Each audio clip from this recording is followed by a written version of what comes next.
হে নবী, এই যে এই ঘরগুলোর দিকে তাকান, এই সেই ঘর খাবিয়াতাম বিমা যালামু, যেগুলো আমি পরিত্যক্ত করে দিয়েছি, যেগুলো উজাড় গৃহ বানিয়ে দিয়েছি, জনশূন্য করে দিয়েছি তাদের জুলুমের কারণে। যদিও আয়াতটা হযরত লূত আলাইহিস সালামের ব্যাপারে নাজিল করেছেন আল্লাহ তার জাতির ব্যাপারে, তা আমার তো মনে হচ্ছে 2024 সালের 5 আগস্টে আর একবার নাজিল হলো। আপনি দেখেছেন বয়ত দিয়েছেন আল্লাহ বাইতুন নাম, এরপরে হোম আছে।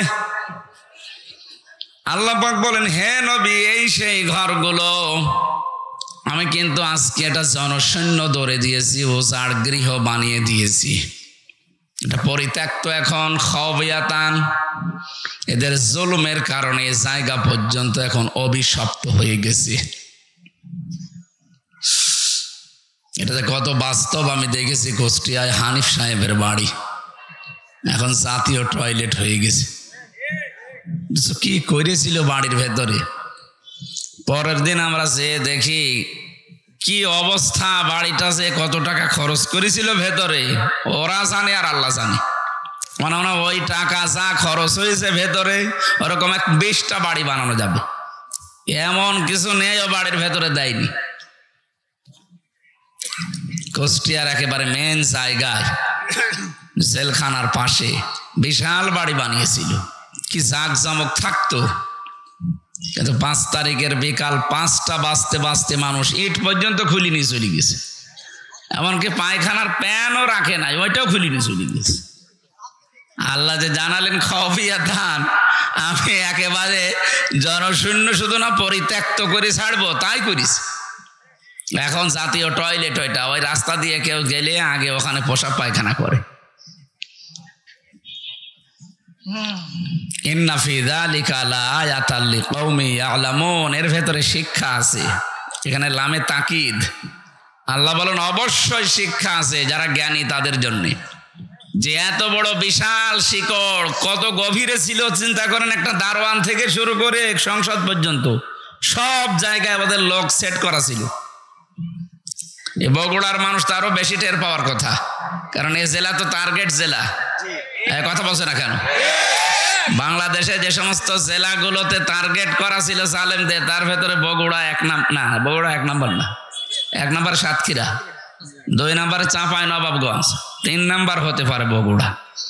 এরাও বহু অত্যাচার, নির্যাতন, জুলুমের শিকার। একদিকে ইসলামী আন্দোলনের উর্বর ভূমি এটা, 2 নম্বরে তারেক জিয়ার বাড়ি এইটা।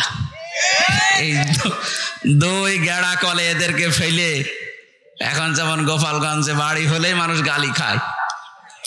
দেখেন না উস্কানিতে পা দিয়ে অনেকের পেছনে কি লাল হয়ে গিয়েছিল, উনি ওখান থেকে উস্কানি দেয় আর এরা পা দিয়েছিল। মিলিটারিরা এমন ভাবে মেরেছে, ওই কয়দিন শুনলাম গোপালগঞ্জ থেকে কেউ যদি ঢাকায় যায়, বাসে যদি যায় বসে গেলে 300 টাকা, আর দাঁড়িয়ে গেলে 1000 টাকা। আপনি বসবেন কি করে, বসার অবস্থাও রাখে না, এমন পিটানো পিটিয়েছিল। এখন আর কেউ, অনেকে হয়তো উস্কানিতে পা দিচ্ছে না, কিন্তু ওখান থেকে উনি অনেকগুলো মিডিয়াকে কাজে লাগাচ্ছে উস্কানি দেওয়ার জন্য। তার ভেতরে ভারতের এই মলম বিক্রেতা, এই হকার, একটা সাংবাদিক নামের কলঙ্ক এরে দিয়ে এখন লাগিয়েছে। আমার মনে হয় এই যে তাবলীগ জামাতের ভেতরে যে 2টা দল, এদেরও কাউকে সে উস্কানি দিয়ে 4 জন মানুষকে হত্যা করার পেছনে সে দায়ী। আপনি খোঁজ খবর নেন, তদন্ত কমিটি গঠন করেন, দেখবেন ওর নাম বেরিয়ে আসবে। কালকেই বিকালে বেরিয়েছে যে ছাত্রলীগরা নাকি এভাবে জবাই করেছে, 4 জনকে পুরা জবাই করা হয়েছে। এটা মানুষ হয়ে মানুষ তো এদেশে জবাই করার নিয়ম বানিয়েছে ওরা। কথা বলে না কেন? দেশে 2006 সালের 28শে অক্টোবর থেকে আরম্ভ হয়েছে। মানুষ পিটিয়ে মারার পরে ওরা আবার ড্যান্স দেয়, তাদের দ্বারাই সম্ভব মানুষ জবাই করা। এতদিন পর্যন্ত এই নামটা যাদের ছিল যে শিবির, রক কাটে, জবাই করে, পুরাটা মিথ্যা কথা। কালকে গোবিন্দ পরামানিক বলেছিল যে 54 বছরে বাংলাদেশ জামাতে ইসলামী এবং ইসলামপন্থীদের দ্বারা আমাদের এই দেশে অন্যান্য ধর্মের কোনো মানুষ অসম্মানও হয়নি, ক্ষতি হওয়া তো দূরের কথা। আমরা পাহারা দেই মন্দির। তো পৃথিবীতে মানবতার ধ্বজাধারী, গণতন্ত্রের ধ্বজাধারী, বিশ্ব মানবতার শত্রু এ আমাদের নিকৃষ্ট প্রতিবেশী এই ভারত। ওরা কালকেও মসজিদ ভেঙে ওখানে মন্দির বানানোর ঘোষণা দিয়েছে। বাংলাদেশে এমন রেকর্ড পাবেন কোনোদিন যে একটা মন্দির ভেঙে আমরা মসজিদ বানিয়েছি? বলেন। কারণ এই শিক্ষা ইসলামে নেই। ওয়ালা তাসাব্বুল্লাযীনা ইয়াদউনা মিন দুনিল্লাহ, আল্লাহ তাআলা জানিয়েছেন, হে নবী, ওদের দেবতাকেও গালি দেবেন না, কারণ ওরা না বুঝে আবার আল্লাহকে গালি দিয়ে ফেলবে। যেখানে দেবতাকে গালি দেওয়া পর্যন্ত আমাদের ধর্মে নিষেধ। লা ইকরাহা ফিদ্দীন, আমাদের ধর্মে বাড়াবাড়ি ছাড়া মানে জোর জবরদস্তি নেই। আর সারা দুনিয়াকে ওরা এতদিন পর্যন্ত শোনাচ্ছে যে আমাদের দেশে সংখ্যালঘু নির্যাতন হয়। এখন হিন্দুরা পর্যন্ত, কালকেও 2টা মিডিয়া প্রচার করেছে, একটা পঞ্চগড়ের আর একটা মনে হয় বগুড়া নাকি মাগুরা। এই 2টা জেলার কথা ওই দেশে এখন প্রচার হচ্ছে যে এখানে হিন্দুদেরকে বাড়ি থেকে বের হওয়া নিষেধ, তাদের মেয়েদেরকে রেপ করা হচ্ছে, এরকম উল্টাপাল্টা নিউজ ছড়াচ্ছে। এটা করাচ্ছে কে আমরা কিন্তু জানি। 2 বোন পালিয়ে বসে নেই, ওরা ষড়যন্ত্র করেছিল বহু, একটাও কাজে লাগে না, এখন এই হিন্দুদের কাজে লাগাচ্ছে। হিন্দু মা বোন এবং ভাইদেরও ধন্যবাদ, তারাও জানিয়েছে না, এই দেশে 5 তারিখের পর থেকে আমরা মনে হচ্ছে স্বর্গে আছি। আপনি আরো বেশি স্বর্গে থাকবেন, ইসলামটা আসতে দেন। এখনো পর্যন্ত ইসলাম না আসার কারণে যেগুলো হচ্ছে এইগুলো বন্ধ হবে ইনশাআল্লাহ। আমিরে জামাত ডক্টর শফিকুর রহমান উনি ঘোষণা দিয়েছেন, এদেশে ইসলাম যদি আসে সবার আগে বন্ধ হবে চাঁদাবাজি। এটা যে কি মহামারী, অনেকে 5 তারিখের পর থেকে বুঝে হোক না বুঝে হোক আরম্ভ করেছিলেন, এটা বন্ধ হয়ে যাবে চিরতরে। আর দুর্নীতি, এই 2টার ঘোষণা পেয়েছি। যদি সত্যি ইসলাম আসে আর এই 2টা বন্ধ হয়ে যায়, বাংলাদেশ একটা মিনি জান্নাত হয়ে যাবে। এই কথা বলেন না কেন? যা আরম্ভ করেছে এই মানবতার শত্রুরা, ওরা খ্রিস্টানকেও ছাড়ে নাই। খ্রিস্টান মেয়েদের 2টা মেয়েকে উলঙ্গ করে ভারতে হাঁটিয়েছে। এটাকে আমি বানিয়ে বললাম? বলেন। এটা রেকর্ড হচ্ছে, সারা দুনিয়ায় ছড়াবে। সবচাইতে বেশি আমার তাফসির মাহফিলগুলো কলকাতায় চলে। আমি তো বহু এরিয়া ঘুরেছি ওদের। ও দাদারা খুব ভালো করে শোনিস, শুনে যে মলম আছে, পকেট থেকে মলম বের করে, চুলকানির মলম। আমার মনে হয় ওর সব জায়গায় চুলকানি আছে, ওরে দেওয়া দরকার এই দেশের হিজড়াদের কাছে, জায়গা মতো চুলকানি দাও। কথা বলছেন না কেন? পৃথিবীর যে 6 জনের তালিকা আছে মানুষ হত্যার দায়ে, তার ভেতরে পাশের রাষ্ট্রের যে দায়িত্বে আছে ওনার নামটা আছে, আর যে পালিয়েছে ওনার নামও আছে। আমাদের স্বাধীনতা দিবসে যে ঘোষণাটা দিল আমরা মর্মাহত, আমরা অন্তরে আমরা খুব বেশি কষ্ট পেয়েছি। স্বাধীন করলাম আমরা, ওরা বলছে আমরা করে দিয়েছি। বলেন নাউজুবিল্লাহি মিন যালিক। এই রাষ্ট্রের মানুষ যারা দায়িত্বে আছে উগ্রপন্থী সবাই না, এরা যে মিথ্যা কথা বলে আজ বিশ্ব মিডিয়ায় প্রচার হয়ে যাচ্ছে। ট্রাম্প পর্যন্ত এখন রেগে গেছে। গতকালকে ট্রাম্পের ঘোষণা শোনেননি? 16 লাখ ভারতীয় আছে আমেরিকায়, এদের সব নাগরিকত্ব বাতিল করে পাঠিয়ে দেবে। আমাদের ব্যবসা বাণিজ্য তো আমরা অলরেডি বন্ধ করে দিয়েছি, এখন ওদের আলু পেঁয়াজ সব বর্ডারে পৌঁছতেছে। পাগল হয়ে যাবেন আপনি, কারণ আপনি আল্লাহর ঘর মসজিদে হাত দিয়েছেন। হ্যাঁ, কথা বলেন না কেন? 200 কোটি মুসলমানের কলিজায় তো আগুন দিয়েছে, 250 কোটি খ্রিস্টানের কলিজায়ও আগুন দিয়েছে এই উগ্রপন্থী এই হিন্দুরা। খ্রিস্টান মেয়েদের উলঙ্গ করে রাস্তায় হাঁটায়, তারা বসে থাকবে? ট্রাম্প কি খ্রিস্টান না? কথা বলেন না কেন? সে তো জাতে মাতাল হলো, অন্তত তাহলে ঠিক আছে। সে জানে না যে আমার মা, আমার বোন, আমার মেয়েকে উলঙ্গ করে হাঁটায়, দাঁড়া তোর 16 লাখ পাঠিয়ে দিচ্ছি, দেখ কি করে, সিঁড়ে খাবে। ও পাগল হয়ে মরবে, আমার মনে হচ্ছে ও পাগল হয়ে মরবে। আর যাদেরকে লাগিয়েছে এরা তো ডবল পাগল। এরা এখন কক্সবাজার, চট্টগ্রাম, বান্দরবন, খাগড়াছড়ি, রাঙ্গামাটি নিয়ে নেবে। বলছে এগুলো নিলে আমাদের ব্যবসা নাকি ভালো হবে, ঘুরে আসা লাগবে না। আরে দাদা, আপনি কি যৌতুক নেবেন? আর মেয়ে তো পালিয়ে গেছে, কিসের যৌতুক? ও মেয়ের বিয়েই তো আমরা মানি না। ও মেয়ের বিয়ে মানেন আপনারা না? তারপরও যার সাথে গেছে, যে স্বামী স্ত্রীর সম্পর্ক এতদিন বলতো, যার সাথে গেছে ওর সাথে বিয়ে দিয়ে জায়েজ আছে, কারণ ওর ফুল হাতা আর আমাদের আমাদের হাফ হাতা না। আর ওর কি, ও দাদা এখন যদি হাফ হাতা না হয়, ও দাদার সাথে বিয়ে দেওয়া জায়েজ আছে। আর দাদার যে বয়স, ও সাদা মুসলমানের দিতে গেলে গোড়া থেকে কেটে বাদ দিয়ে এলো। আমি আর নিচে নামলাম না। যৌতুক চাই, যৌতুক দেওয়াও জায়েজ নেই, নেওয়াও জায়েজ নেই। মুশরিকের সাথে মুসলমানদের বিয়ে করা জায়েজ আছে, এটাকে আমি বানালাম। সূরা বাকারা 221 নম্বর আয়াতের মাঝের অংশে আছে, ওয়ালা তুনকিহুল মুশরিকিনা হাত্তা ইউমিনু। হে নবী, আপনি ঘোষণা দেন, দুনিয়াতে যতক্ষণ কোন মুশরিক পুরুষ মুসলমান না হবে, ঈমান না আনবে, তার সাথে মুমিন মা নারীর বিয়ে করা জায়েজ নেই। তা আমাদের মেয়ে সে যাই হোক, অন্তত হাজি তো। আর একটা সমস্যা আছে, কথা বললে মিথ্যা কথা বলে, বলুক, কিন্তু হাজি মানুষ কথা বলছে না কেন? হাজি সাহেবের সাথে আপনি একেবারে ফুল হাতা বিয়ে করবেন, কিসের বিয়ে? যৌতুকের নাম যেন মুখে না আনবেন, কারণ এদেশের 1 ইঞ্চি না, আমিরে জামাত বলেছে হাফ ইঞ্চি জমিও এই দেশ থেকে কেউ যদি নিতে চায়, এদেশের 18 কোটি মানুষ যদি সত্যি জীবন দেওয়া লাগে, দাদাদের 3-18 আমরা এই দেশ থেকে বিদায় করে দেব। আমাদের কিচ্ছু নেই, কিন্তু আমাদের ঈমান আছে। কথা বলে না কেন? আল্লাহ রাব্বুল আলামিন যে জমিনটা আমাদের উপহার দিয়েছেন, এই জমিনে তার রং, বিশেষ করে কোরআনের যে নিয়ম নীতিগুলো আছে, এগুলো যদি সত্যি প্রতিষ্ঠিত হয়ে যায়, আপনি সত্যিই দুনিয়াতে একটা মিনি জান্নাতে বাস করতে পারবেন। এই বাংলাদেশের কোনো সমস্যা নেই, সমস্যা শুধু ওরা তৈরি করার জন্য কিছু লেজুড় রেখে গেছে, এদের সমস্যা। এই দাদাদের কোনো রাষ্ট্রের সাথে মিল নেই। আপনি আশপাশে যতগুলো প্রতিবেশী আছে আপনি তাকান, বিশ্ব মানবতা যারা আছে, বিশ্বের মোড়ল, তারা দেখছে না? ওদের পাকিস্তানের সাথে মিল নেই, চীনের সাথে মিল নেই, নেপালের সাথে মিল নেই, ভুটানের সাথে মিল নেই, মায়ানমারে মিল নেই, আফগানিস্তানের সাথে একটা চিকন বর্ডার আছে, এই বর্ডারের সাথেও মিল নেই। আমাদের সাথেও ছিল না, শুধু ছিল এই নতজানু হওয়ার কারণে। এখন যে এই মানুষ দাঁড়ানো শিখেছে, এখন আমাদের সাথেও মিল নেই। আমরা আহ্বান জানাচ্ছি, বয়কট করা যখন আরম্ভ হয়েছে, ব্যক্তিগত কারণে না, ওরা যেহেতু আল্লাহর ঘর ভাঙে, এজন্য মান আহাব্বা লিল্লাহ, যাকে ভালোবাসলে আমরা আল্লাহর জন্য বাসি, ও আবগাদা লিল্লাহ, কারোর সাথে ঘৃণা করলে কার জন্য করি? বলেন বলেন।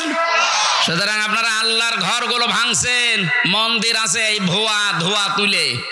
এখন যদি বলি যে ঢাকা স্বামীবাগে ইসকন মন্দির, 500 বছর আগে এখানে মসজিদ ছিল, কি করবেন বলেন? এদেশের একটা মন্দিরও থাকবে? বিশ্বে তো কোনো জায়গায় হিন্দুর সংখ্যা বেশি নেই, পিটিয়ে সোজা করে ফেলবে। বিশ্বে 1 নম্বরে জাতিতে আছে খ্রিস্টান, তাদের মেয়েকে আপনারা উলঙ্গ করে হাঁটান। বারবার বলছি এ কারণে, কারণ এটা সামাম দুনিয়ায় ছড়িয়ে যাক। এই মানবতার নামে শত্রু এরা। 200 কোটি মুসলমানের এখন ইমানের দাবি, আমার মনে হয় এদের ঐক্যবদ্ধ হওয়া দরকার। ভারত বয়কটের ডাক দেওয়া দরকার। এই কথা বলেন না কেন? এটা ইমানের এখন দাবি, কারণ ওরা মসজিদ ভাঙে। কি ভাঙে? গরু খাওয়ার অপরাধে। কালকে ওদের সংসদে দাঁড়িয়ে একজন মুসলমান এমপি জানিয়েছে, গরু খাওয়ার অপরাধে মুসলমানদেরকে জবাই করে। কমন সেন্সের কমন থাকলে গরুকে কেউ মা বলে ডাকে? হ্যাঁ, গরু যদি আপনার মা হয়, তাহলে আপনার বাবা কোনটা? বাবা তাহলে ওইটা। আপনার বাবা মনে হয় আশপাশে আছে না। হিন্দু ভাইরা যারা আছেন এদেশে, আপনি মন খারাপ করবেন না।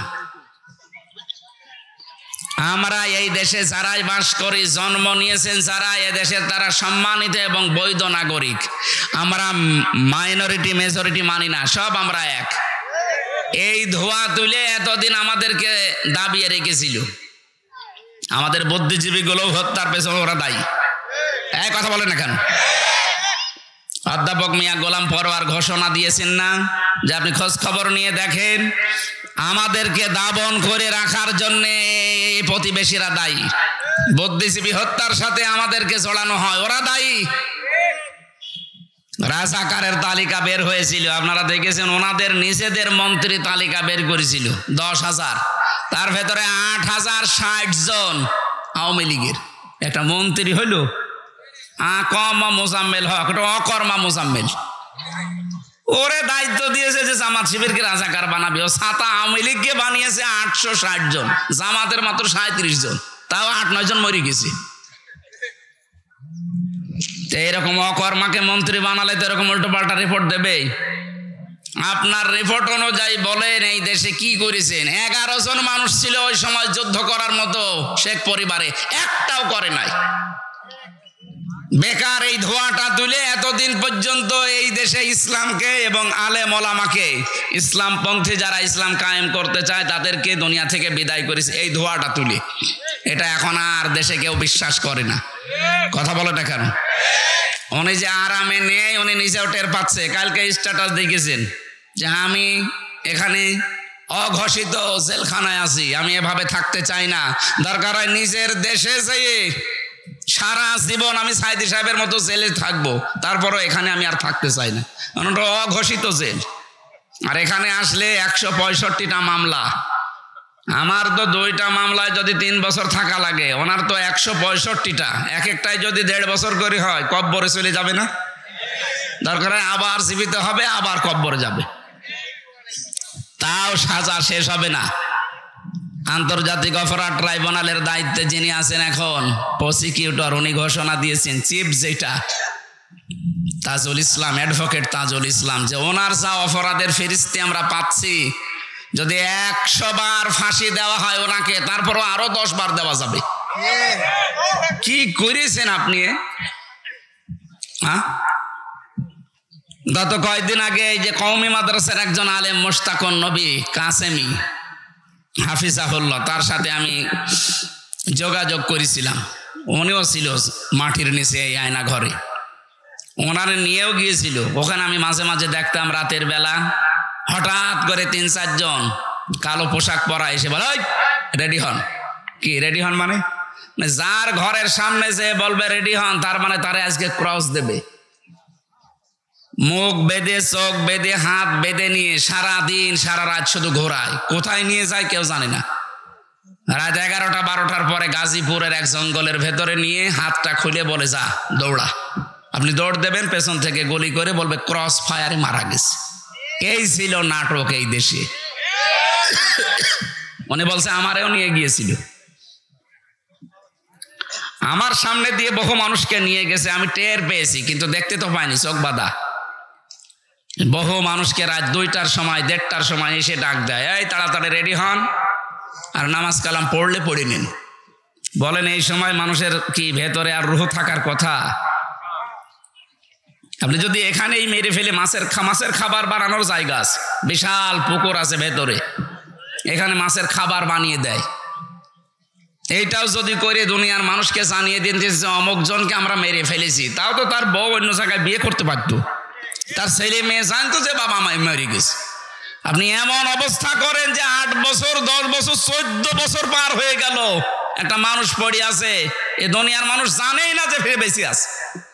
তার বউটাও বিয়ে করতে পারে না। এই যে ব্যারিস্টার আরমানের বউ বিয়ে করতে পেরেছে 8 বছর, জানতো না তোমার স্বামী বেঁচে আছে না মারা গেছে, তারপরও যাক আল্লাহ তারে ফেরত দিয়েছে। কিন্তু আমান আজমির বউটা 1 বছর আগে চলে গেছে। কতদিন? আর 9 বছর পর্যন্ত বেচার অপেক্ষা করেছে।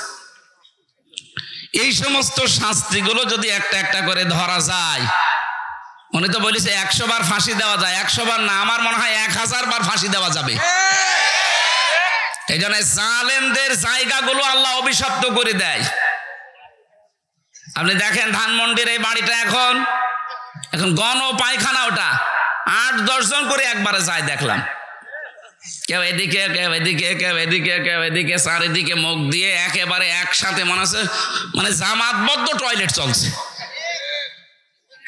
আল্লাহ আমাদেরকে জানাতে চেয়েছেন সূরা নামলের এই 52 নম্বর আয়াতটা দিয়ে, ইন্না ফি যালিকা লাআয়াতাল লিকাউমি ইয়ালামুন। অবশ্যই তোমাদের জন্য এর ভেতরে শিক্ষা আছে। শিক্ষা কি? এদের এত বড় শিকড় যদি আমি আল্লাহ কেটে দিতে পারি, আমি বললাম না, দারোয়ান থেকে শুরু করে একেবারে সংসদ পর্যন্ত প্রত্যেক জায়গায় ওদের লোক সেট করা ছিল। এটা আমি টের পাইনি। রিমান্ডে যাওয়ার ওই মাটির নিচে যে টের পেয়েছি ওদের ওর মানে শিকড় কত দূর। ওরা নিজেরাই ধরে নিয়ে যায়, নিজেরাই মামলার আয়ু, নিজেরাই ম্যাজিস্ট্রেট, নিজেরাই বিচারপতি, নিজেরাই কম মামলায় বাধা দেবে, সব ওদের। আর আমাদের দু একটা উকিল যা আছে ও শুধু খুঁটির মতো দাঁড়িয়ে থাকবে, ওর কথা কেউ শোনে না। কি বানিয়ে নিয়েছিল বিচার ব্যবস্থাটা? শুধু বিচার না, প্রত্যেকটা জায়গায় ঠিক এইভাবেই। কথা বলেন ঠিক কিনা? আল্লাহ পাক বলেন, ও দুনিয়ার মানুষ, ফাকুতিয়া দাবিরুল কওমিল্লাযিনা যালামু, জালেমদের শিকড় কেটে দেওয়া হয়ে গেছে। এখানে ফাজিল কামিল মাদ্রাসার প্রিন্সিপাল অধ্যক্ষ আছে। ফাকুতিয়া এটা মোজারে কি মজহুল, এর ফাইল জানা নেই। আপনি বলেন তো, এই যে 630টা থানা বাংলাদেশে 5 তারিখে জালেমদের যে বাড়ি ঘর ভাঙা হয়েছে, এখন একটা বাড়ি ঘর ভাঙার কেউ চিহ্ন দেখাতে পারবেন যে এই লোকটা ভেঙেছে? ফাইল কে কর্তাকে কেউ জানে না। হানিফের বাড়ি উড়ে গেছে, কিন্তু কে ভেঙেছে কোনো আসামি নেই। সারা দেশের অবস্থায় ঠিক এইরকমই করেছে। আমি প্রত্যেক জেলায় কম বেশি যাচ্ছে, জালেমদের বাড়ি ঘরের চিহ্ন রাখে না, কিন্তু কে করেছে কেউ জানে না। আল্লাহ তাআলা বলেন, যখন শোনো, এরপরেও যদি শিক্ষা না নাও, আগামীতে যারা বসবে চেয়ারে এরাও যদি এদের মতো জালেম হয়, তাদের বাড়িও আমি কিন্তু জনসৈন্য পরিত্যক্ত করে দেব। এই জন্য আমরা সাবধান। অনেকেই 5 তারিখের পরে চাঁদাবাজি আরম্ভ করেছেন, থামেন আপনি। আজকেও ভিডিও দেখলাম, একজন চাঁদাবাজি করছে নারায়ণগঞ্জে বন্দরে। আপনি এখনই এই সাহস পেয়ে গেছেন থালা হাতে না পেতে? থালা হাতে পেলে কি করবেন, এটা জনগণের বোঝা হয়ে গেছে। এই জন্য মানুষ আস্তে আস্তে মুখ ফিরিয়ে নিচ্ছে। কথা বলে না কেন? আগস্টের 5 তারিখের আগে মাত্র 100 জনের 15 জন মানুষ চাইতো এদেশে ইসলাম কায়েম হোক, কোরআনের শাসনে দেশে আসুক। কিন্তু এখন 100 জনের 58 জন মানুষের তালিকা হচ্ছে। জরিপ আসতেছে, 100 জনের 58 জন মানুষ চাচ্ছে দেশে কোরআন কায়েম হোক। কারণ সবাই এখন বুঝে ফেলেছে যে ওরা থালা হাতে না পেয়ে চাঁদাবাজি করে, থালা হাতে পেলে কি করবেনি।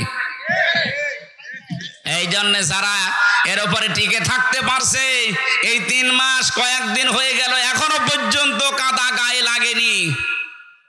এই কথা বলেন না কেন? আমরা পারতাম না? এ মানুষগুলো পারতো না চাঁদাবাজি করতে? এদের শরীরে শক্তি কম ছিল, আপনার চাইতে নির্যাতিত কম হয়েছে এরা, কিন্তু করে নাই। কারণ আমাদের ধর্মে ওইটা নেই। কথা বলে না কেন? আমাদের যে আদর্শ আমরা মেনে চলি, মুহাম্মদুর রাসূলুল্লাহর আদর্শে এটা নেই যে কারোকে জোর করে চাঁদাবাজি করা লাগবে।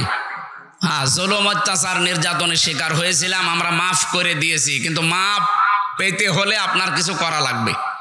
যার কাছে অপরাধ করেছিলেন 15.5 বছর আগে, তার কাছে যাবেন, যে বলবেন যে ভাই ভুল হয়ে গেছে, কি করা লাগবে বলেন, আপনার ক্ষতিপূরণ দিতে আমি রাজি আছি। কি ক্ষতিপূরণ না দিলে সে যদি বলে না আপনার মাপ নেই, আপনার আসলেও মাপ নেই। কত মানুষ দেখি কাবা শরীফ ধরে ধরে কাঁদে। ও জমি জায়গা আত্মসাৎ করে বাংলাদেশে, আর কাঁদে কোথায়? পাগল না একটা?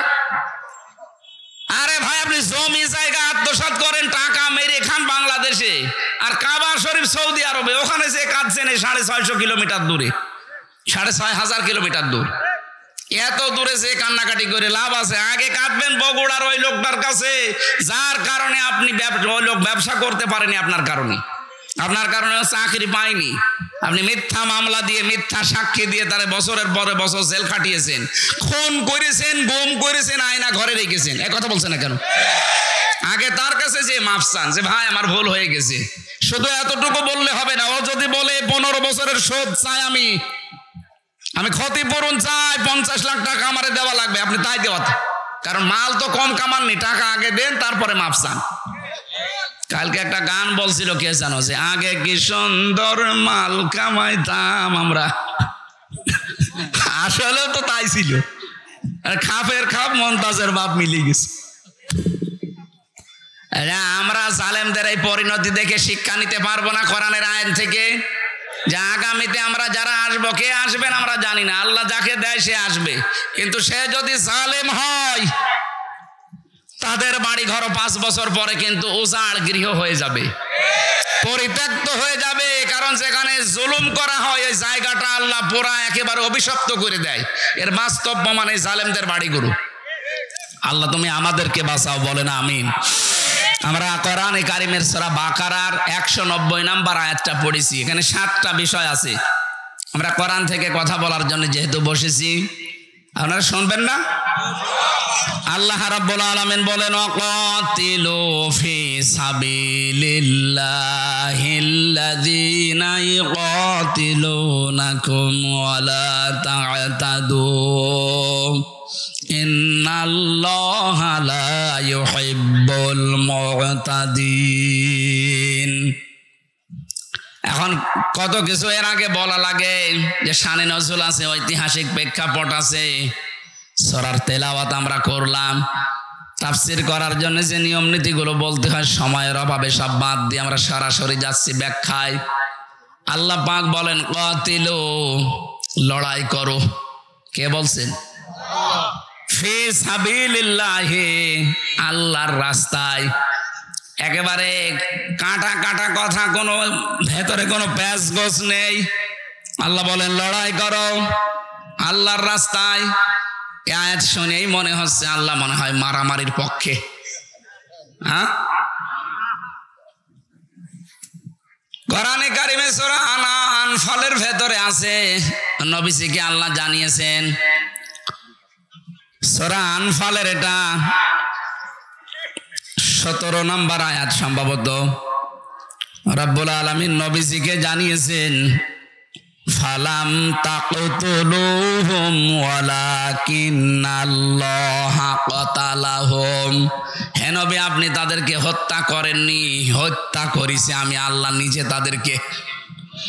এটা যখন নবীজি নিজে হিজরত করার জন্য বাড়ি থেকে বের হবেন, ওই সময় বিশ্ব নবীকে আল্লাহ বলেছিলেন শুধু একটু বালি হাতে নেন, সামনের দিকে ফিকে মারেন, সূরা ইয়াসিনের কয়েকটা আয়াত তেলাওয়াত করে বাকি যা করা লাগে আমি আল্লাহর কুদরত করবে।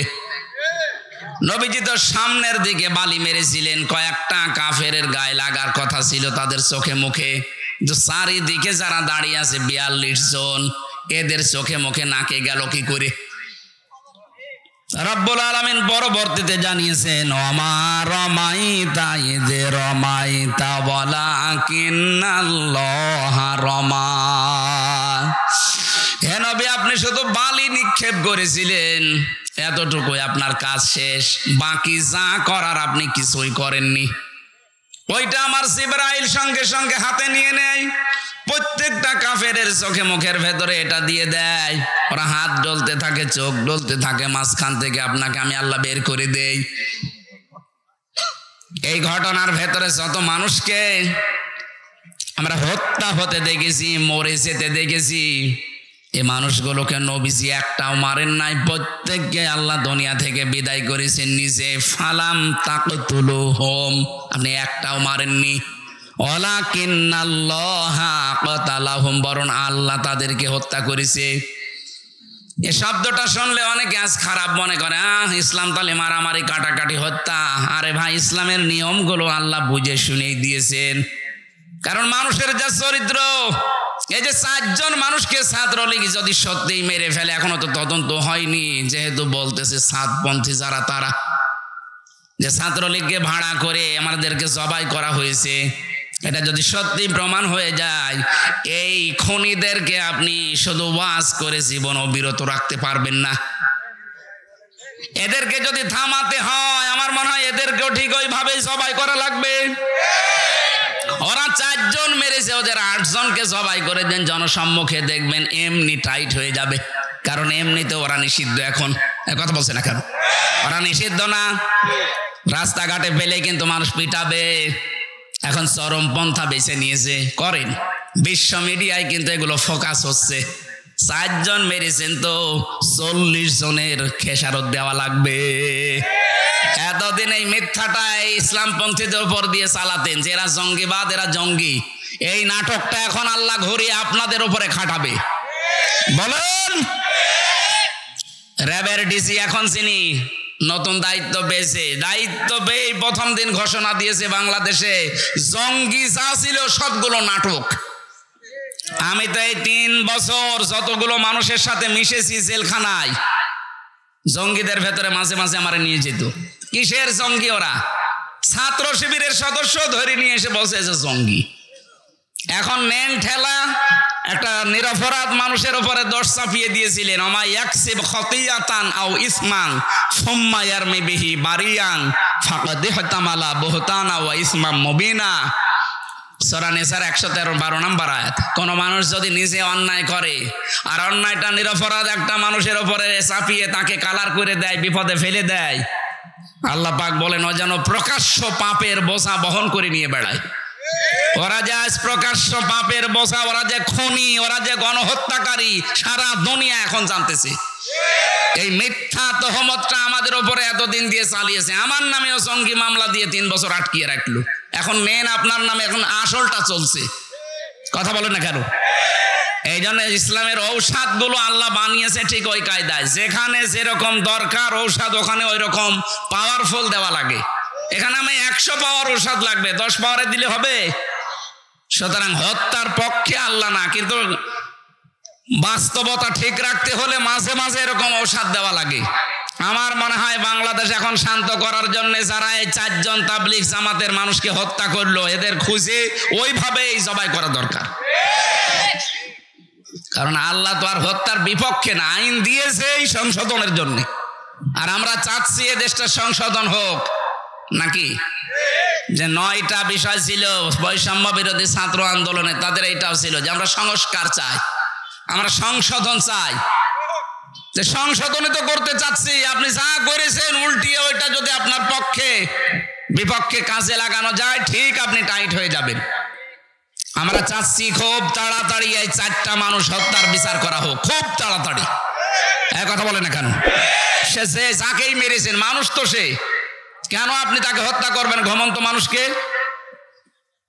খুব তাড়াতাড়ি এদেরকে আইনের আওতায় এনে যেভাবে ওরা সবাই করেছে বাইতুল মোকাররমের সামনে নিয়ে ঠিক ওদেরকে ওইভাবে সবাই করেন। সারা দেশ এই অবৈধ হত্যা বন্ধ হয়ে যাবে।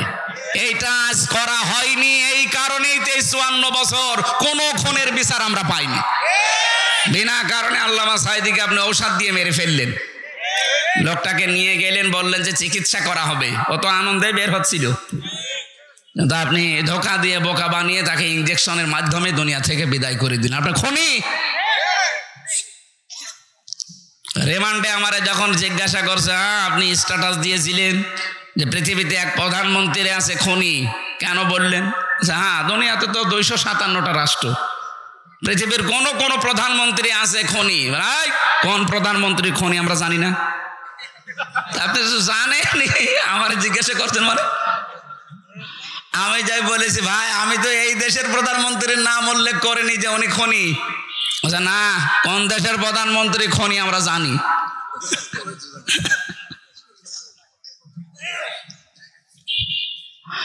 এই জন্য এখানে শাব্দিক অর্থ শুনে মনে হচ্ছে আল্লাহ মনে হয় মারামারি কাটাকাটি এ হত্যার পক্ষে না। আল্লাহ হত্যার পক্ষে না। আল্লাহ তাআলা হত্যা করার জন্য বলেছেন দুনিয়া শান্ত রাখার জন্য। অফিল কিসাসি হায়াতু ইয়া উলিল আলবাব, এই কিসাসের ভেতরে মানুষের জীবন লুকিয়ে আছে। এটা যদি সত্যি আজ কায়েম না হয়, এই 54 বছর না 154 বছর পার হয়ে যাবে দেশের এই অবৈধ হত্যা বন্ধ করা সম্ভব না। যেন আমরা চাই এই আইনটা তাড়াতাড়ি করে পাশ করেন। যেহেতু দেশের সংবিধান এখন সংস্কার চলছে, 96% মুসলমান এই দেশে।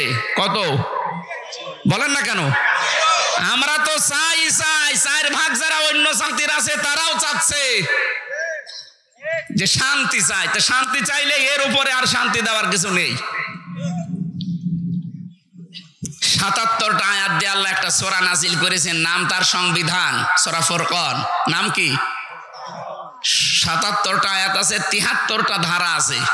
আমরা তাফসীর পড়ে কোরআন হাদিস পড়ে বাস্তবতায় যা দেখেছি, এই 73টা ধারা দিয়ে বাংলাদেশের যে সংবিধান এখন সংস্কার চলছে, আমাদের আওয়াজ যদি সবার ওঠে যে আমরা এই 73টা ধারা চাই, আর এই ধারাগুলো দিয়ে যদি বাংলাদেশের সংবিধান তৈরি করা হয়, এই দেশটা 41 সাল টার্গেট দেওয়ার দরকার নেই। এই বাংলাদেশ 41 দিনে একটা মিনি জান্নাত হয়ে যাবে, এমন এমন বিধান আল্লাহ ওই 73টা ধারার ভেতরে দিয়েছে। সুবহানাল্লাহ বলতে পারেন না? সংস্কার যখন চলছে, এই সংস্কার আমরা চাই কিনা বলেন বলেন। এজন্য অবৈধ হত্যা বন্ধ করার জন্য আল্লাহ এই আদেশটা দিয়েছেন, অকাতিলু, তোমরা লড়াই করো, কতল করো। আল্লাহ কিন্তু একেবারে শব্দটা খুব কঠিন দিয়েছেন, কারণ দুনিয়া শান্ত করা দরকার। আর এখন আমার মনে হয় এটা আরো বেশি দরকার। ওয়ালা তুফসিদু ফিল আরদি বা'দা ইসলাহিহা, পৃথিবী শান্ত হয়ে যাওয়ার পরে কোনো মানুষ যেন এখানে বিশৃঙ্খলা তৈরি না করে। সুতরাং এইটা যারা করছেন তাদের বিরুদ্ধে এখন সবাইকে ঐক্যবদ্ধ হওয়া ইমানের দাবি এইটা। তাহলে কতল করা লাগবে, মারামারি করা লাগবে কার রাস্তায়? ফি সাবিলিল্লাহ। এই রাস্তাটাই আল্লাহর। নামাজ এটা আল্লাহর রাস্তা, রোজা আল্লাহর রাস্তা, হজ আল্লাহর রাস্তা। আমি পড়া কোরআনে পাইনি, আপনি পাইলে কোনো আয়াত বলেন।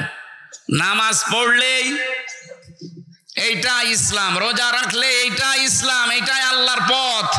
এখন প্রশ্ন আসতে পারে না যে আমরা যে লড়াই করব, সংগ্রাম করব আল্লাহর রাস্তায়। আল্লাহর রাস্তা কোনটা? অধিকাংশ মানুষ যারা আছে এরা বলে আল্লাহর রাস্তা মানে নামাজ, আল্লাহর রাস্তা মানে রোজা রাখা, আল্লাহর রাস্তা মানে জিকির করা। না, পুরা কোরআনে এই সমস্ত নামে কোন জায়গায় ফি সাবিলিল্লাহ নেই। আল্লাহর রাস্তা মানে হয় ওয়াজাহিদু ফি সাবিলিল্লাহ ওয়া কাতিলু ফি সাবিলিল্লাহ। আল্লাহ এইটাই চায় যে আমার রাস্তায় জিহাদ হবে, আমার রাস্তায় কতল হবে, এইটাই আমার রাস্তা।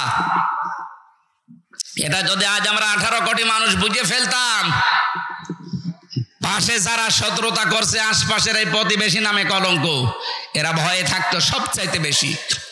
আমি ওদের যত প্রদেশ ঘুরেছি, ওদের ভেতরে সবচাইতে বেশি ভয় মরণের। ওয়ালা তাজিদান্নাহুম আহরাসান নাসি আলা হায়াতি ওয়া মিনাল্লাযিনা আশরাকু। সূরা বাকারার ভেতরে আল্লাহ বলেন, হে নবী, লামে তাকিদ নুনে সাকিলা, অবশ্যই আপনি দেখতে পাবেন এই পৃথিবীতে সবচাইতে বেশি জীবনকে ভালোবাসে মুশরিকরা। কারা? ওদেরকে একটু ভয় ধরিয়ে দিয়েছেন, এখন ভাই না, দাদা না, বাবা ডাকতেছে। ওরা নিজেরাই বলেছিল যে ভিসা দেব না চিকিৎসার জন্যে। না, তোদের দেশে আর না যাওয়ার কোনো দরকার নেই। আমরা যারা দায়িত্বে আছি এ দেশের, ডক্টর মোহাম্মদ ইউনূসকে আহ্বান জানাতে চাই, বাংলাদেশে দরকার হয় 2 টাকা করে আপনি তোলেন, প্রত্যেকের কাছে 2 টাকা 5 টাকা করে কালেকশন করেন, করে 8টা বিভাগে আন্তর্জাতিক মানের 8টা হাসপাতাল তৈরি করেন। যেভাবেই হোক, দরকার হয় তুরস্কের কাছে, পাকিস্তানের কাছে, চীনের কাছে আপনি ধার নেন, কিছু ঋণ নিয়ে, ধার নিয়ে এই 8টা বিভাগে 8টা আন্তর্জাতিক মানের হাসপাতাল বানিয়ে দেন। ওরা না খেয়ে মরবে। ওদের আলু, ওদের পেঁয়াজ আজ পয়সে পয়সে নষ্ট হচ্ছে। আমাদের মনে হয় এখন ব্যবসা বাণিজ্য, আন্তর্জাতিক যে বিষয়গুলো সব পাকিস্তানের সাথে, চীনের সাথে, তুরস্কের সাথে, এদের সাথে আঞ্জাম বেশি দেওয়া দরকার।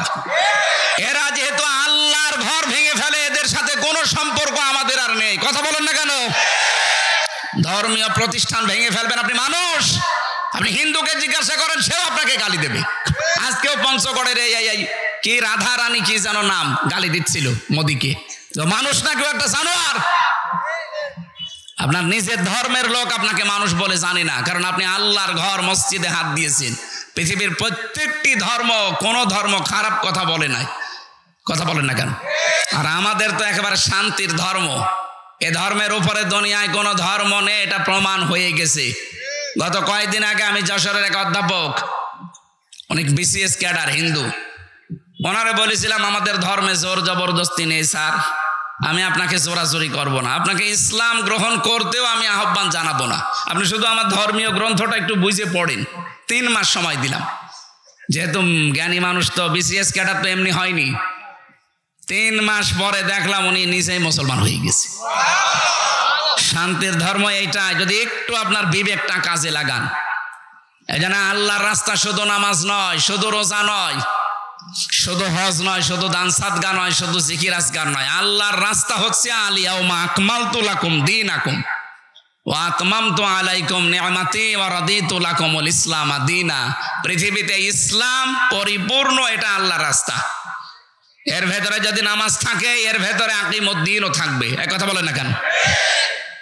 এই যে আমার বাড়ি মনে করেন, এটা এই বাড়িটা আমার, এখানে আমি 5 তলা বিল্ডিং এর মালিক, সবগুলো ভাড়া দিয়ে দিয়েছি।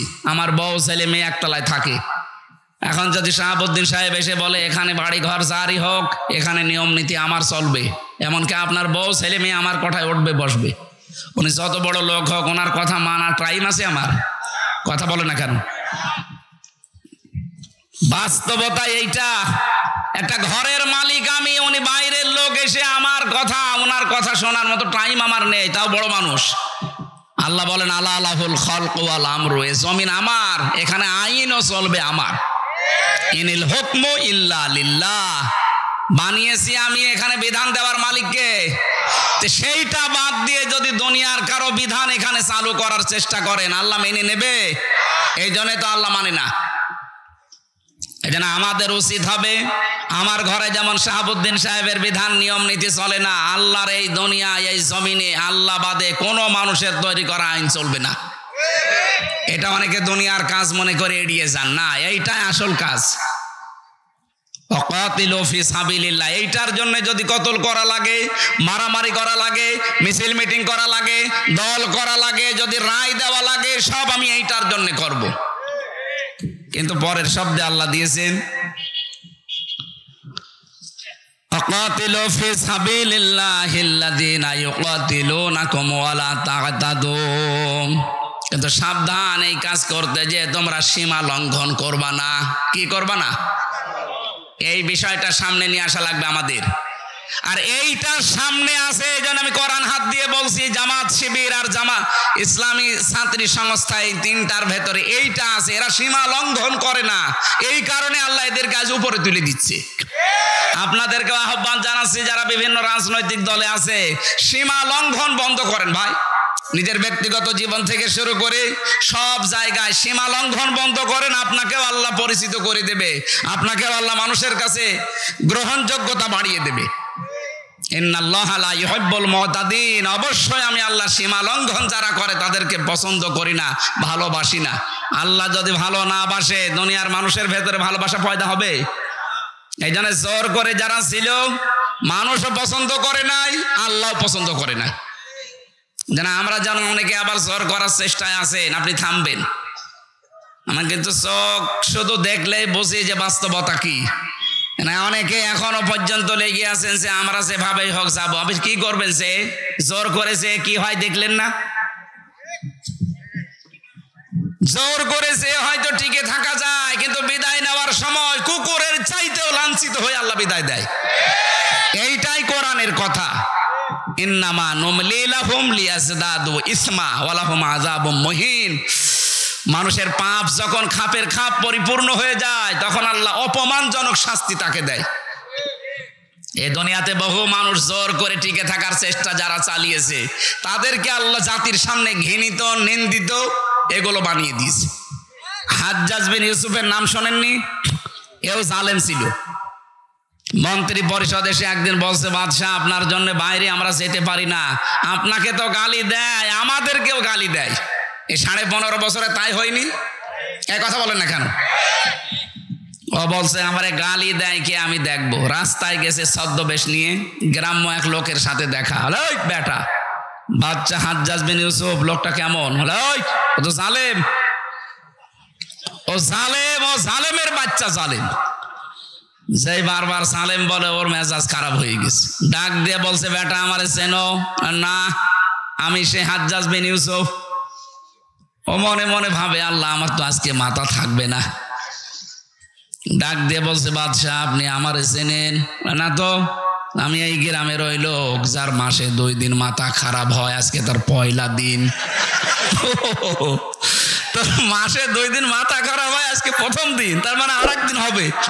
পাগল, ওই দিন পাগল বইলে বেঁচে গিয়েছে, তাছাড়া বাঁচার কথা ছিল। আমরা এই 15.5 বছরে পাগল বইলেই বেঁচেছিলাম। কথা বলছে, জোর করে থাকা যায় না ভাই। এখনো যারা এই ধান্দায় আছেন যে থাকবো যা হয় হবে, কিচ্ছু পারবেন না। কারণ সে সিস্টেম এখন পাল্টিয়ে গেছে। তত্ত্বাবধায়ক সরকার আবার আসতেছে। কি আপনি দেখেননি কালকের পেপার আবার ঘুরে আসতেছে, আগামীতে কেউ যেন 5 বছর জুলুম করে আবার টিকে থাকবে, ভয়ে ভয়ে থাকা লাগবে।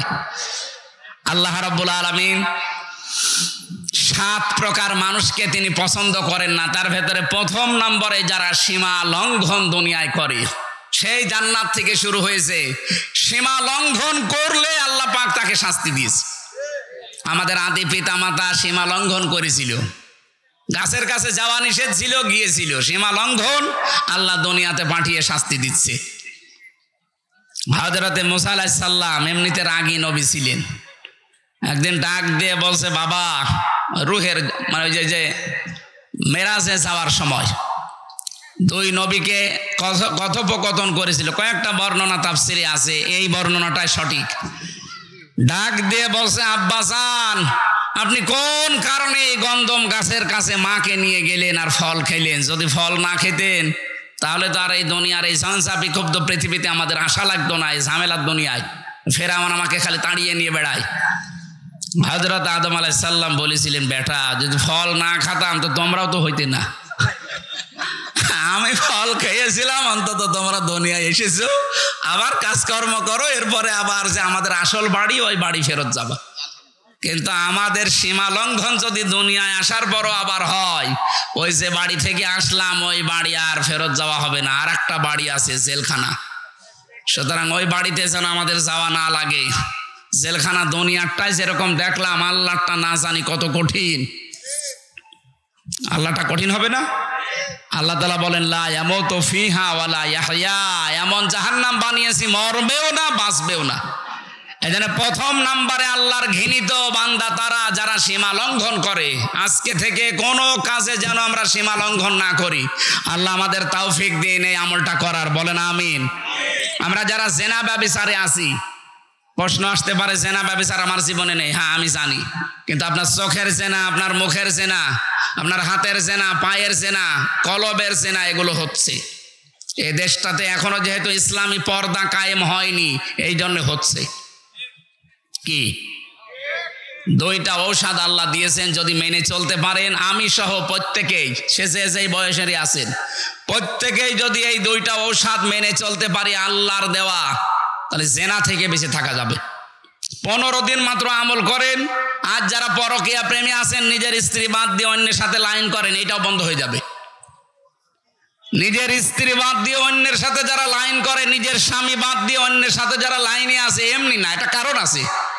কারণ স্বামীর কাছ থেকে, স্ত্রীর কাছ থেকে ওই রেসপন্স পায় না, তখন ও বাধ্য হয়ে আলাদা রাস্তায় যায়।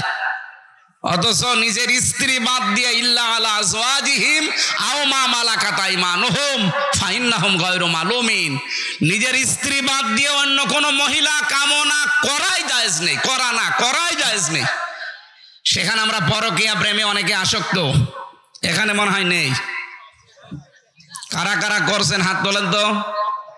না, এ জেলায় থাকে, এ জেলায় সব আল্লাহর ওলি বাস করে, এ জেলায় নেই, অন্য জেলায় থাকতে পারে, এই জন্য বলছি। যারা নিজের স্ত্রীর প্রতি আজ আকর্ষণ হয় না, অন্যকে দেখলেই ভালো লাগে, তাদের জন্য বলছি 15 দিন আমল করবেন। এটা সূরা নূর 30 নম্বর আয়াত। অকুল্লিল মুমিনিনা ইয়াগুদ্দু মিন আবসারিহিম ওয়া ইয়াহফাযু ফুরুজাহুম যালিকা আযকা লাহুম। আল্লাহ পাক বলেন, এ মুমিন পুরুষেরা, পরনারী দেখলেই তোমরা চক্ষু নিম্নগামী করবা। কে বলছেন?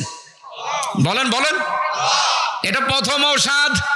শুধু 14 জন পুরুষ মানুষ, 14 জন পুরুষ মহিলা বাদ দিয়ে, 14 জন মহিলা বাদ দিয়ে যদি আপনি দুনিয়ায় যত মহিলা আছে, এই মহিলাগুলোর দিকে তাকাতে গেলে অবশ্যই আপনাকে চক্ষু নিম্নগামী করে ফেলা লাগবে। এই যে রাস্তাঘাটে হাঁটতেছে, ওই 14 জন মহিলার ভেতরে বা 14 জন পুরুষের ভেতরে যদি ওটা না পড়ে, আমি মিলিয়েছিলাম তাফসির থেকে,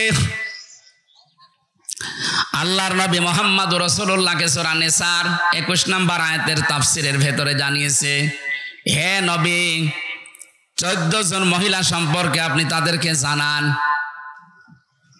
নিজের মা, নিজের বোন, নিজের মেয়ে, নিজের পুত্রবধূ, ভাইয়ের মেয়ে, বোনের মেয়ে, এরকম 14 জনের তালিকা সূরা নিসার ভেতরে আছে। যদি এই 14 জন পড়ে যায় সামনে, আপনি তাকাতে পারবেন, কিন্তু মুখমণ্ডল, হাতের কবজি আর পায়ের পাতা বাদ দিয়ে বাকি জায়গায় তাকানো যাবে না। কথা বুঝতেছেন? নিজের যুবতী মেয়ে যদি সামনে পড়ে, হাত দেখতে পারবেন তার মুখমণ্ডল, হাতের কবজি, পায়ের পাতা, বাকি শরীর কিন্তু বাবার সামনে ঢেকে রাখা লাগবে। অনেকে আজ আধুনিক পরিবারে দেখি শুনি যে মেয়েরা বাবার সামনে হাফ প্যান্ট পরে থাকে। নাউজুবিল্লাহি মিন যালিক। এজন্য অঘটনও ঘটে যায়। আল্লাহর প্রতিটি বিধানের ভেতরে শিক্ষা আছে, না নেই? এই জন্য আমরা সব কথা বলছি, এই 14 জন মহিলা বাদ দিয়ে যারাই সামনে পড়বে, মন যদিও চাই কন্ট্রোল করে চক্ষু নিম্নগামী করবেন, আর লজ্জা স্থানের হেফাজত করা লাগবে। 15 দিন একটু কাজ করে দেখেন, দুনিয়ার কোনো মহিলার প্রতি আর আপনার আকর্ষণ যাবে না। তখন সব আকর্ষণ আপনার জায়েজ স্ত্রীর প্রতি যাবে। আল্লাহ আমি সহ যারা আসলাম এই ওষুধগুলো মেনে চলার তৌফিক দিন। 2 নম্বরে লজ্জা স্থানের হেফাজত করা বড় কঠিন হয়ে গেছে এই আকাশ সংস্কৃতির কারণে। এগুলো সব এখন আমাদের কাছে আসে। এই জায়গায় যে কত কঠিন নিজেকে কন্ট্রোল করার, বিশেষ করে যুবক মানুষ যারা, আমি সহ যারাই আছি, আমাকে সহ আল্লাহ প্রত্যেককে যেন নিজের পক্ষ থেকে সাহায্য করে এই জেনা থেকে বাঁচার তৌফিক দেন। আমিন, আল্লাহুম্মা আমিন। লা ইলাহা ইল্লা আনতা সুবহানাকা ইন্নী কুনতু মিনাজ জালিমিন। আল্লাহ তাআলা এখনই নামাজ হবে জোহরের, এজন্য আমরা শেষ করে দিয়েছি। যেভাবে আরম্ভ করেছিলাম, আমার মাঝে কয়েক ঘন্টা আমরা চলতাম, কেউ চলে যেত না। কোরআনে কারিম শোনার জন্য, বোঝার জন্য মানুষগুলো এত পাগল হয়ে আছে। আল্লাহ তাআলা মেহেরবানি করে আয়াতের প্রথম শিক্ষা, জীবনে সীমা লঙ্ঘন থেকে আমাদেরকে বাঁচাও। রব্বুল আলামিন, দেশটা তুমি স্বাধীন করে দিলে, এই দেশটাতে তোমার কোরআনের আইনও জারি করে দাও। তোমার বান্দা বান্দীদের মন দিল তোমার আইনের দিকে ঝুঁকিয়ে দাও। যারা চেষ্টা চালাচ্ছে এ দেশে কোরআনের আইন কায়েম করার জন্য, তাদের তুমি হামে ওয়া নাসির হয়ে যাও। মা বোন যারা এসেছে আল্লাহ, মা বোনদেরকে ফাতিমার মতো, খাদিজার মতো বানিয়ে দাও। তাদেরকে পর্দায় থাকার তৌফিক দাও। এই মাদ্রাসাটা যিনি প্রতিষ্ঠা করেছিলেন শহীদ আল্লামা দেলাওয়ার হোসাইন সাইদি রহমতুল্লাহ আলাইহি, আল্লাহ এই মাদ্রাসার কারণেই তাকে তুমি মাফ করে দাও। তার কবরটা জান্নাতুল ফেরদাউস বানাও। যত মানুষ এখানে লেখাপড়া করে এদের মেধা স্মৃতি খুলে দাও। এদের কোরআনের আয়াত পড়ার সওয়াবগুলো শহীদ আল্লামা দেলাওয়ার হোসাইন সাইদি রহমতুল্লাহ আলাইহির কবরে পৌঁছিয়ে দাও। যারা এর সাথে জড়িত আছে, মাদ্রাসার মহাতামিম, অধ্যক্ষ, সভাপতি, সেক্রেটারি যারা আছে, মোতাওয়াল্লি, যারা সাহায্য করে নবীর এই ঘরকে, তুমিও তাদের সাহায্যকারী হয়ে যাও।